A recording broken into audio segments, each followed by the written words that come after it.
Good afternoon, everyone. Hope you all are having a great day so far. So we are going to continue with our NES Disassembly Series, and we are going to be today removing the top case from the bottom of this console.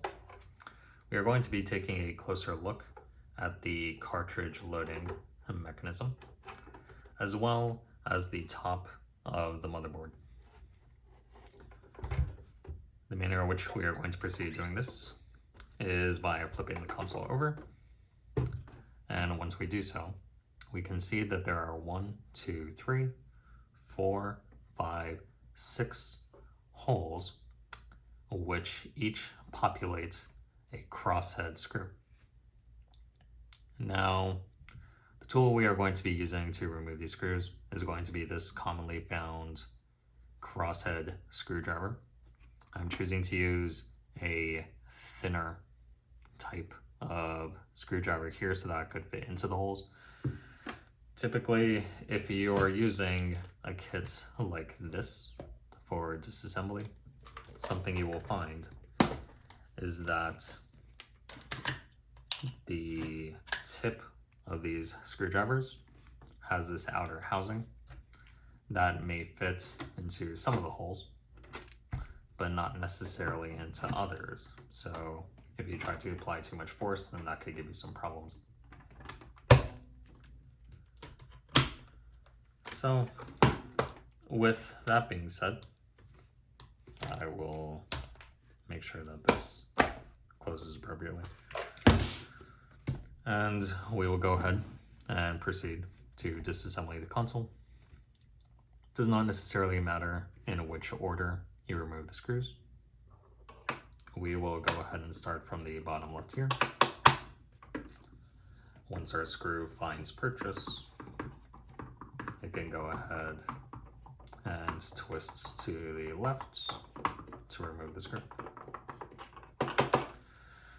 Sometimes these screws may not come out, even if you continue screwing continuously. The reason for this being that these metal screws are being screwed directly into plastic posts, and those plastic posts can soften over time and with age, and whether or not the console has been disassembled previously, there could have been some cross-threading occurring, which would continue to soften the plastic, preventing the screw from being released.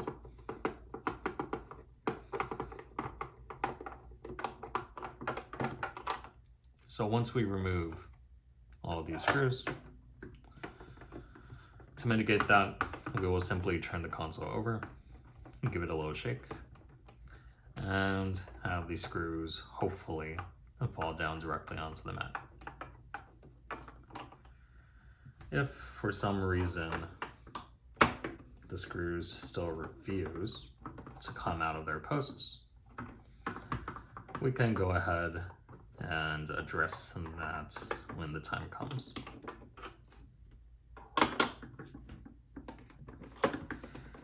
I'm up to my 5th screw here.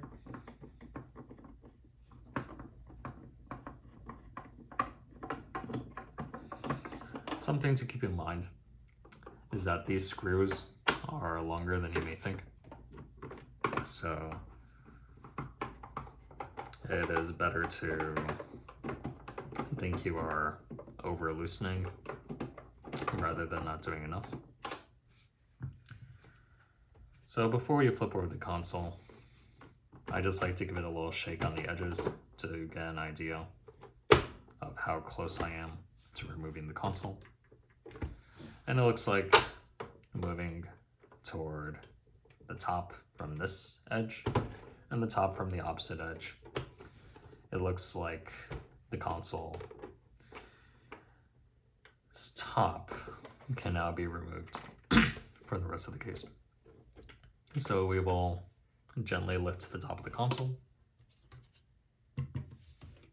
revealing the shielding, and tap gently on these posts with our finger to see if these screws will come out As you can see, these posts are plastic, and the screws may not have released the first time. Giving a gentle shake will show all these screws down here. They each are all the same size and are each crosshead screws. So now we are looking at the internals of the console. We can see the connections for the buttons on the front for the power and the reset button, the connecting cables for the controller ports, the RF shielding over this RF module on the back, this shielding covering the board, as well as a spring-loaded tray mechanism. So to continue the disassembly, we are going to be removing this tray mechanism, which has 1, 2, 3, 4, 5, 6, 7 cross head screws. And we will be using the same screwdriver to be removing these screws as well.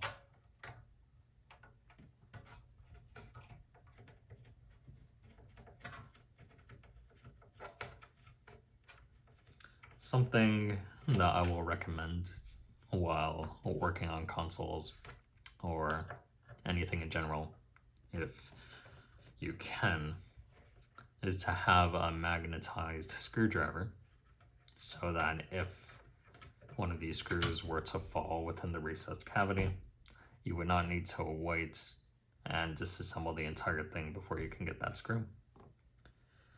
Unfortunately, I do not have this screwdriver magnetized. Rubbing it on a refrigerator magnet or any other kind of magnet, to my knowledge, will magnetize the screwdriver. However, I'm just going to go ahead and use this screwdriver to loosen all these screws and to remove them. Additionally, and because this shielding is blocking my visibility from the other screws, I'm just going to go ahead and turn it around and to remove them from the back.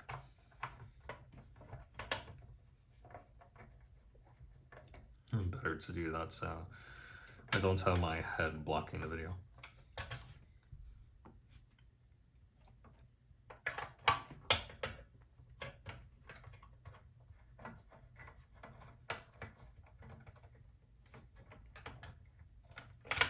Okay.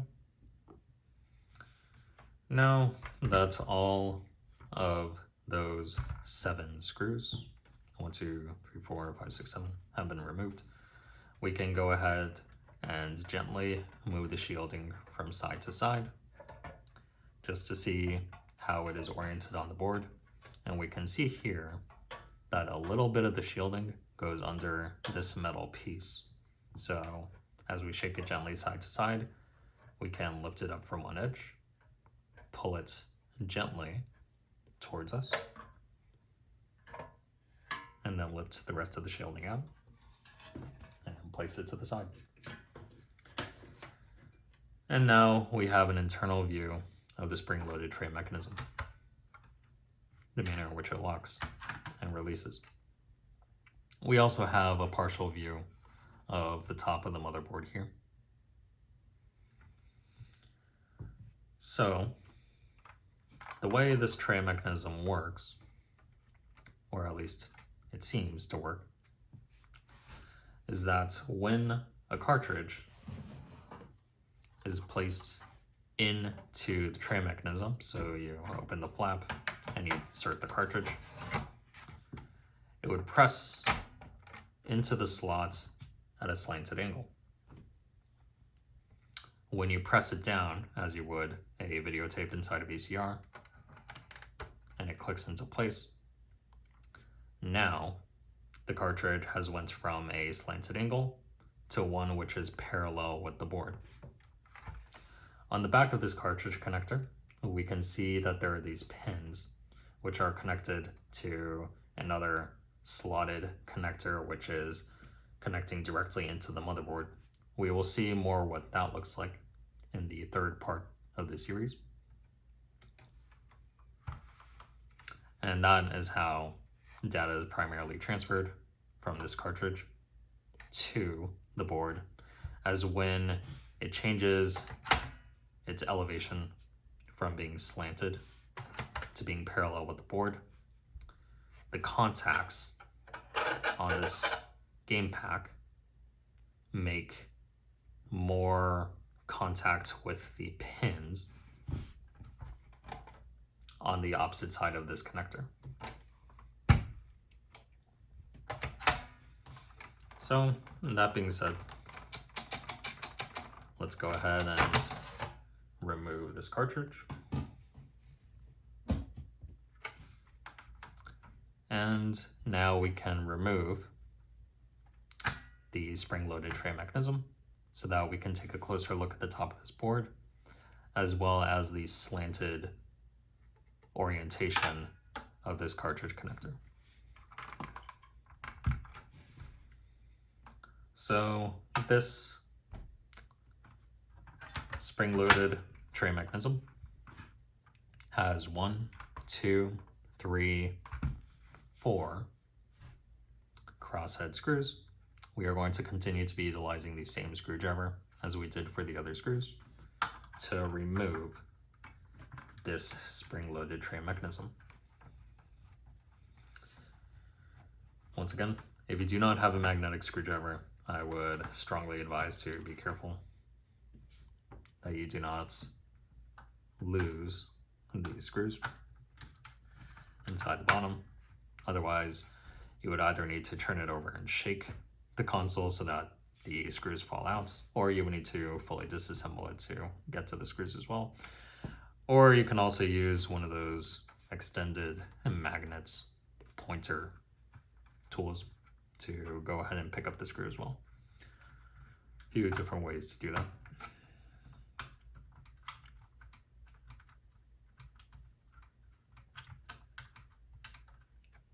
So the majority of the screws that we have been taking out so far have been drilled directly into plastic. That's something to keep in mind when you are reassembling and retightening these screws. You do not necessarily want to over tighten the screws, as that can strip the interior of these plastic posts.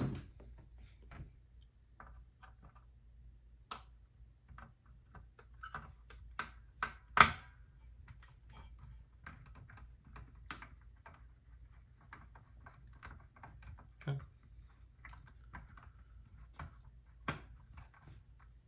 All right.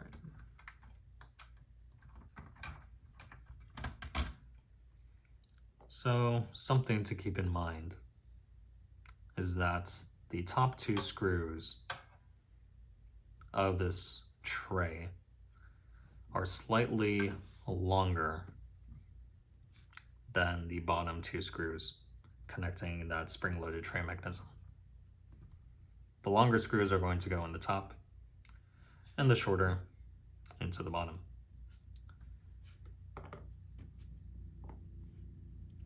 So just to clarify, longer screws go up here, shorter screws go down here. Now that all 4 screws have been removed, we will once again gently move the cartridge from side to side.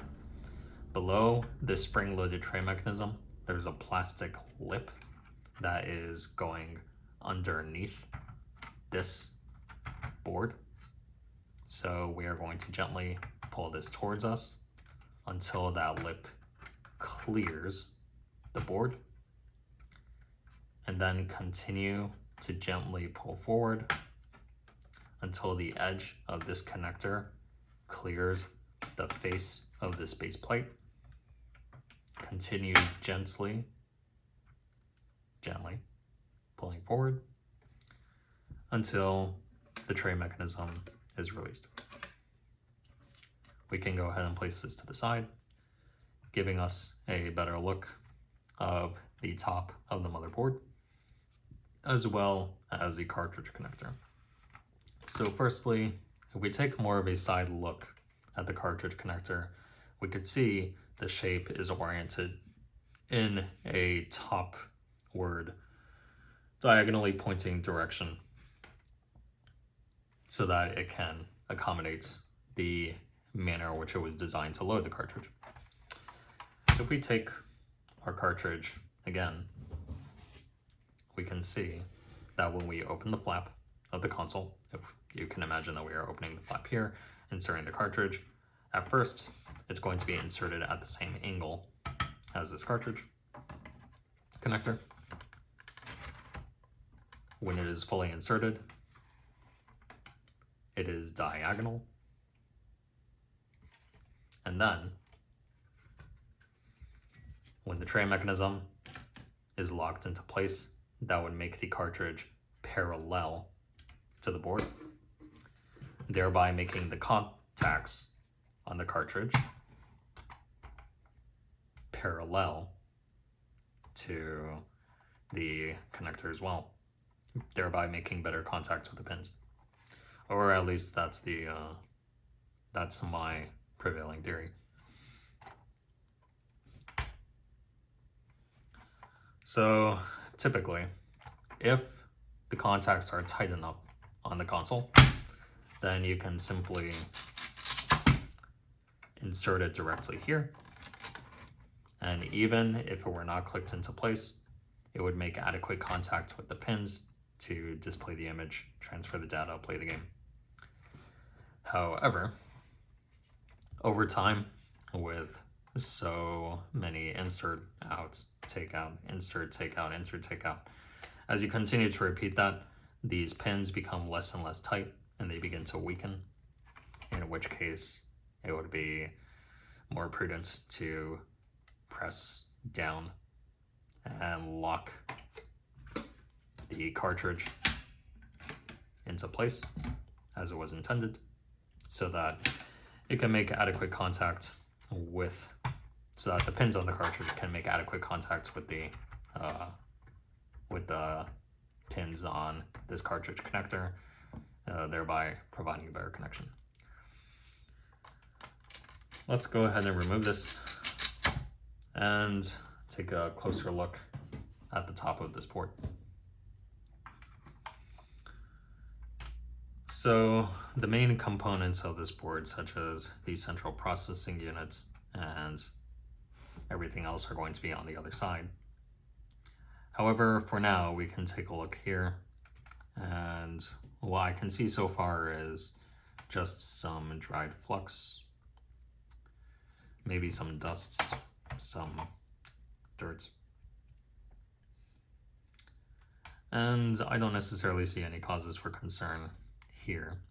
Prior to making the series, I also tested this console to see if it was working. And this is going to be essentially a disassembly series, as I've stated in the first video. In other videos on this channel, I will be investigating consoles which may have issues and going through those troubleshooting steps and procedures. This is a general overview of the console and some basic information about it, as well as a complete teardown of the console and each of its individual components. But for now, don't really see anything wrong with this. At least, not yet.